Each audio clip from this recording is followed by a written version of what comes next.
Assalamualaikum warahmatullahi wabarakatuh.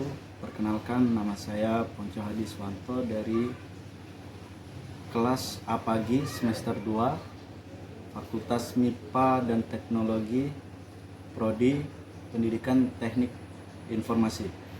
Di sini saya akan menjelaskan tentang materi bagaimana urgensi integrasi nasional sebagai salah satu parameter persatuan dan kesatuan bangsa. Pembahasan makna integrasi nasional. Integrasi nasional dalam bahasa Inggrisnya adalah national integration. Integration berarti kesempurnaan atau keseluruhan. Berarti kesempurnaan atau keseluruhan. Kata ini berasal dari bahasa Latin integer yang berarti utuh atau menyeluruh. Berdasarkan arti etimologisnya itu, integrasi dapat diartikan sebagai pembauran hingga menjadi kesatuan yang utuh atau bulat. Selanjutnya, nation artinya bangsa sebagai bentuk persekutuan dari orang-orang yang berbeda latar belakangnya, berbeda dalam suatu wilayah dan di bawah satu kesatuan politik.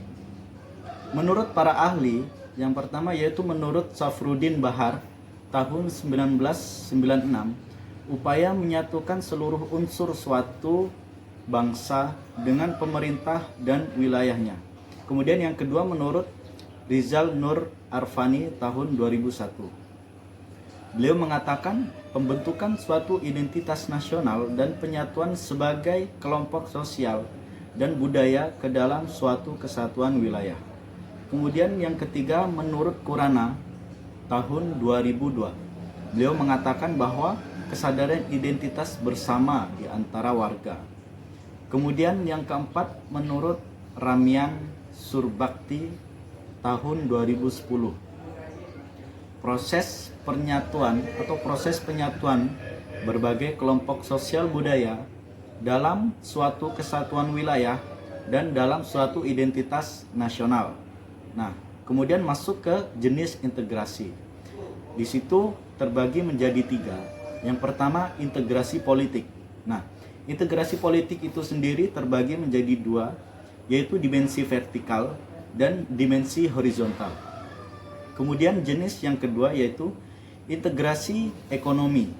Di situ dibagi menjadi 3, yaitu integrasi ekonomi A, ekonomi B, dan ekonomi C.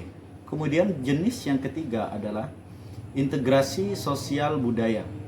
Di situ terbagi menjadi 5 bagian, yaitu yang pertama integrasi sosial, agama, suku, kelompok, ras, dan golongan. Nah, masuk ke pengenalan. Mengenal sumber historis, sosiologis, politik tentang integrasi nasional. Perkembangan sejarah integrasi di Indonesia.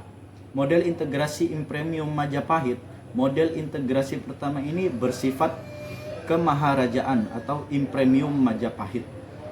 Struktur kemaharajaan yang begitu luas ini berstruktur konsentris.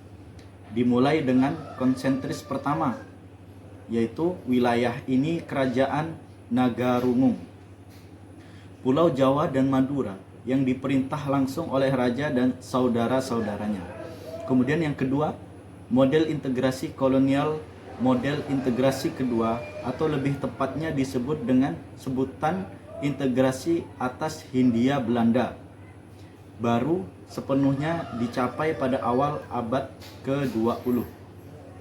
Dengan wilayah yang terbentuk dari Sabang sampai Merauke, Sabang sampai Merauke, pemerintahan kolonial mampu membangun integrasi wilayah juga dengan menguasai maritim. Kemudian yang ketiga, model integrasi nasional Indonesia. Model integrasi ketiga ini merupakan proses berintegrasinya bangsa Indonesia sejak negara merdeka, yaitu pada tahun 1945. Nah, integrasi model ketiga ini dimaksudkan untuk membentuk kesatuan yang baru, yakni bangsa Indonesia yang merdeka, memiliki semangat berbangsa, nasionalisme yang baru atau kesadaran kebangsaan baru. pembunuhan kesadaran berbangsa tersebut dilalui dengan tahap-tahap, yaitu yang pertama masa perintis. Nah, masa perintis ini adalah masa mulai dirintisnya semangat kebangsaan, memulai pembentukan organisasi-organisasi pergerakan. Kemudian yang kedua, ditegaskan semangat kebangsaan pada diri bangsa Indonesia yang ditandai dengan Perintis Sumpah Pemuda pada tanggal 28 Oktober 1928. Kemudian yang ketiga, masa percobaan. Nah, di percobaan ini bangsa Indonesia melalui organisasi pergerakan mencoba meminta kemerdekaan dari Belanda. Kemudian yang keempat, masa pendobrak. Pada masa tersebut, semangat dan gerakan kebangsaan Indonesia telah berhasil mendobrak belenggu penjajah dan menghasilkan kemerdekaan. Kemerdekaan bangsa Indonesia diproklamirkan pada tanggal 17 Agustus 1945. Sejak itu bangsa Indonesia menjadi bangsa merdeka, bebas, dan sederajat dengan bangsa lain. Nah, masuk ke pembahasan yang selanjutnya, yaitu pengembangan integrasi di Indonesia. Yaitu yang pertama, adanya ancaman dari luar. Yang kedua, gaya politik kepemimpinan. Yang ketiga, kekuatan lembaga-lembaga politik. Yang keempat, ideologi nasional. Dan yang kelima, kesempatan membangun ekonomi.